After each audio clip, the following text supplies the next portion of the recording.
and she didn't show up. We'd come to her house. They dug up the grave. They recovered Miss Suttles. She was on her side. She was still fully clothed. She had her jewelry on. For being buried since September of 2021, she was in remarkably good condition. Introduction. Some crimes linger in the memories of investigators, not because they happened in chaos.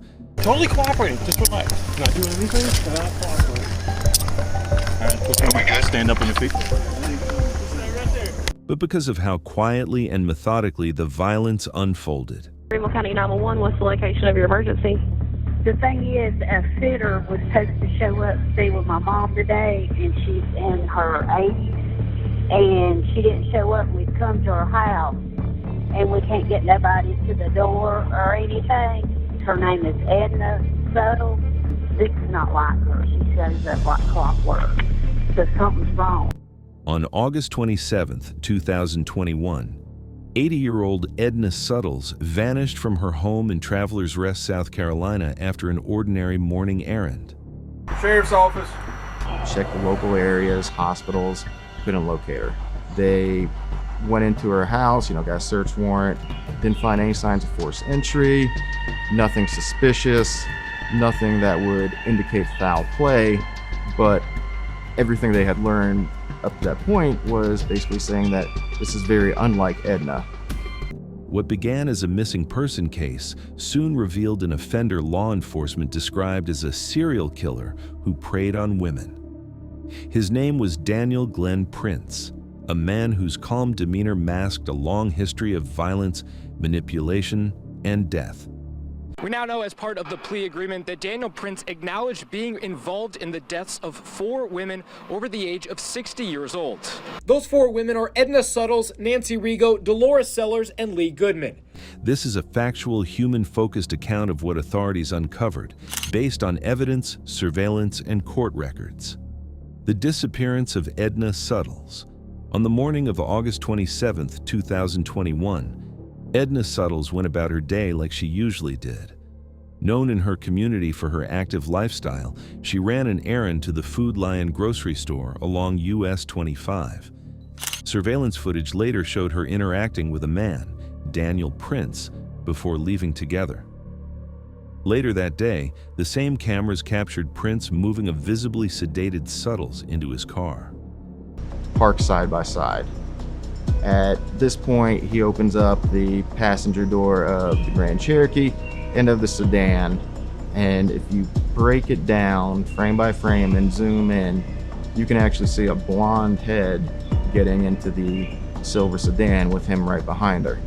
The next day, when Edna didn't show up for a scheduled appointment, her co-workers became concerned and contacted law enforcement. Her disappearance triggered a missing person investigation. Early investigation and suspect identification. Investigators collected surveillance footage, phone data, and witness statements. Review of the store video confirmed that Edna's Jeep had been moved and handled by someone later identified as Daniel Printz. He comes out of the Food Line. By this time, Edna's arrived, and he goes back and gets into the Grand Cherokee with Edna, and they take off back to her house. A 59-year-old man living in Bostic, North Carolina. When he purchased the yogurt, this 4-pack of strawberry yogurt, he used his Food Lion bonus card, his MVP card. We were able to obtain that information about who the card was registered to, and that's how we were able to obtain the name Daniel Printz. He lives in Bostic, North Carolina.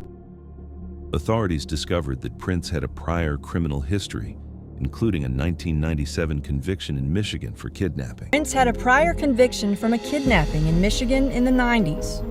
They arrested him on a criminal complaint and then an indictment, charging him with being a felon in possession of these firearms and also possession of what they call NFA weapons, which are weapons that are regulated by the National Firearms Act, which is an additional federal crime. He had served years in prison before relocating to the Carolinas. His past made investigators take his connection to Edna's disappearance seriously. I don't know where Edna is. I think you do, Dan. No. I don't know where Edna is. Yes, you do. No, I don't. I promise you. I took her home, dropped her off, and I left. Search and discovery. After arresting Printz, law enforcement obtained search warrants for his property in Rutherford County, North Carolina. They found items closely linked to Edna Suttles, including her keys, bank card, and personal effects, hidden in a secluded area. Start going through his personal belongings as part of him being processed into jail. He has a debit card, and on the debit card is the name Nancy Rago. We also located a number of financial documents and other personal identification cards belonging to Nancy Rago inside of his house. Forensic testing revealed traces of sedative drugs, indicating the victim had been incapacitated. The evidence on Printz's property convinced authorities that this was not a simple theft or a voluntary disappearance. Printz's calm and calculated behavior pointed to deliberate criminal actions. Confession and recovery of the body. In May 2022, after months of investigation, Printz led authorities to Edna's remains, which had been buried on a wooded property in Rutherford County. He admitted to transporting her across state lines after sedating her. This elevated the charges to federal offenses. In that he was going to assist us with the recovery of Edna's body, which he did in May of 22. They dug up the grave, they recovered Miss Suttles. She was on her side. She was still fully clothed. She had her jewelry on. For being buried since September of 2021. Printz pled guilty in federal court to kidnapping resulting in death. And even though Mr. Printz is serving a life sentence in federal prison, the Department of Justice and local and state law enforcement will continue to work and investigate any crimes in which Mr. Printz may have been involved to bring a closure and resolution to the families with missing persons. The federal plea agreement carried a mandatory life sentence without the possibility of parole. Additional victims and Printz's history. Investigators also found evidence linking Printz to the disappearance or deaths of 3 other women. Nancy Rago, a 66-year-old woman from Charlotte, missing since November 2017. Dolores Sellers, Nancy Rago's 88-year-old mother, who died under suspicious circumstances in 2017. Mr. Printz assisted in her essentially overdosing in her own prescription medications. When Dolores Sellers died in November of 2017, it was ruled a death by natural causes. Lee Goodman, a 61-year-old woman from Gaston County, North Carolina, who died days after meeting Printz in 2018. Printz admitted involvement in these cases, though he was only formally prosecuted for the kidnapping and murder of Edna Suttles. Prosecutors agreed not to pursue additional state charges in exchange for his cooperation and guilty plea. Courtroom and sentencing. On June 22, 2022, Printz was sentenced in federal court to life in prison without parole.